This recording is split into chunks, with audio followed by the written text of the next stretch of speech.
नमस्कार दोस्तों। तो आज का हमारा टॉपिक कुछ इस तरह के गणितों पर होगा जो कि हमें हल करना है। जैसे कि यहाँ पर देखिए, अगर हमें कहीं पर इस प्रकार का गणित अगर हमें कहीं मिलता है तो हम किस प्रकार से उस मैथ्स को या फिर गणित को हल करते हैं। जैसे कि सामने से उसको हम हल करना स्टार्ट कर देते हैं। जैसे कि यहाँ पर देखिए, यहाँ पर दिया है कि 2 धन 4 ऋण 5 गुणा 4 धन 7, उसके कोष्टक में है, ब्रैकेट में है, क्या है 2 धन 4, उसके बाद फिर ऋण 9 बराबर क्या। मतलब कि इसको हमें ज्ञात करना होता है। तो इसे हमें कैसे ज्ञात करना होता है, नॉर्मल तरीके से जो गुणा करते हैं उसको हम बोल देंगे 2 और 4 को 6 जोड़ लेंगे, फिर 6 को फिर हम 5 से घटा देंगे, फिर जो आएगा मान उसको हम 4 से गुणा कर देंगे। इस प्रकार के गणित को हर कोई हल कर ही लेता है, लेकिन इसको इस तरीके से हल करना एक गलत तरीका है। इसे हमें कैसे सॉल्व किया जाता है, आइए इसके बारे में हम आज जानते हैं। तो देखिए यहाँ पर दोस्तों, यहाँ पर उसको हल करने का तरीका बताता है, हमें क्या बताता है, बॉड मास। देखिए ये बॉड मास का जो तरीका है दोस्तों, ये हमें हल करने का तरीका बताता है। किसी भी गणित को कि पहले भाग किया जाए, कि गुणा किया जाए, कि धन जोड़ा जाए, कि घटाव किया जाए, उस तरीके को ये बताता है दोस्तों। तो देखिए यहाँ पर सबसे पहले बॉड मास का बी आता है, यानी कि BODMAS दोस्तों।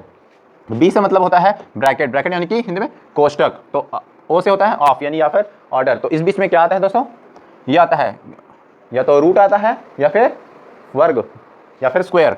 और तीसरा आता है डी, डी मतलब होता है डिवाइड या फिर डिवाइडेशन, क्या होता है भाग। उसके बाद क्या होता है एम, एम से क्या है मल्टीप्लाई, मल्टीप्लाई का गुणा होता है। और ए से एडिशन होता है यानी कि जोड़ होता है दोस्तों। और ये सबट्रैक्शन यानी कि घटाव होता है दोस्तों। ये क्या हो गया हमारा घटाव, ये हो गया हमारा जोड़, ये हो गया हमारा गुणा, ये हो गया हमारा भाग। और इसमें क्या है दोस्तों, जो कि मान करनी में आए या फिर उसके घात के रूप में आता है। और ये क्या हमारा दोस्तों ब्रैकेट यानी कि कोष्टक। तो चलिए दोस्तों देखते हैं, मैथ्स को हम सॉल्व करेंगे। तो देखिए यहाँ पर, जैसे कि यहाँ पर हमारा प्रश्न दिया हुआ है, तो हल करते हैं। तो यहाँ पर सबसे पहले हमें ये देखना है कि ब्रैकेट किस बीच में आ रहा है। तो जो पहले लिखा है उसको हम पहले वैसे ही लिख लेते हैं, 2 धन 4 ऋण 5 गुणा 4 धन 7 कोष्टक में 2 धन 4 ऋण 9 बराबर। तो यहाँ पर देखिए दोस्तों, ये क्या है कोष्टक वाला पहले आया है, तो कोष्टक वाला सबसे पहले हल करेंगे।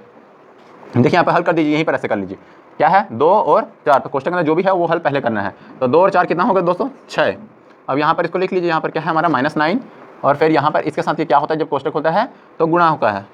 ये क्या है प्लस, और ये हो गया 5 गुणा 4, ये -4 + 2। आप कैसे भी लिख सकते हो, लेकिन यहाँ से ऐसे लिखने पर हमें सरल पड़ रहा है, या फिर आपको भी सरल पड़ सकता है। आपको वो आपके ऊपर डिपेंड करता है कि आपको किस प्रकार से सरल पड़ता है। अब देखिए यहाँ पर अब गुणा को देखना है सबसे पहले।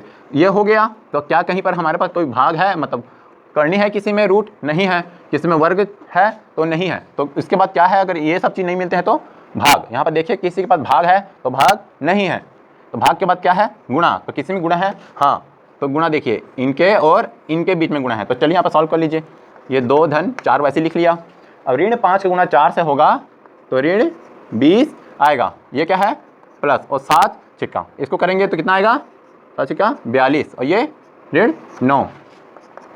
अब यहाँ पर अगला देखिए, अब यहाँ पर क्या है साहब, गुणा का रोल खत्म हो गया। यहाँ पर अब क्या आता है जोड़, जोड़ यानी कि जोड़ना है उसे अब हमें।